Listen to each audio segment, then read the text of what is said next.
Narumpayu Newskum, ka channel nam daki padba, ka Briu Newtap.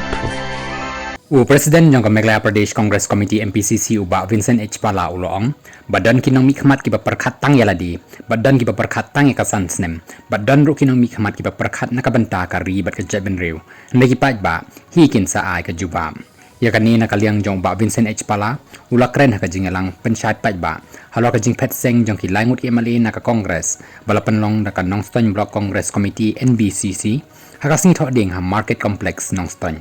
Uba pala uloong, wadong baga Congress kalado hadin, bala pet no kilay ngut MLA henrei, halu menjaga Congress kadang klan, hakaba kinong tray bat nong kersyan, kiyay ne hakaleng kijaka jong kajala, bat bon kibriu, kilapay kmat sa Congress. Shushu uba pala ulay turu, bana kaliang kaseng, kaladep ay artili ki mukadama persya kilay ngut MLA, pet seng sa ulampang kaying dorbar tawaan kajala, u Thomas A. Sangma, bat ongru bala daw lampang, umay karay, kaseng kan lektit ya ka jingkang jong kaying bisar, namar karukom pet seng, ka jong tini kilay ngut, kamnong yahap namar, kim sim layo ni yat katkum kikendon, balabo kata, panyo ya ka, 2 out of 3 majority, lani, kata ka jingbon briu, katkum balabo, bat kila ban sya pendo ya ka jinglong MLA.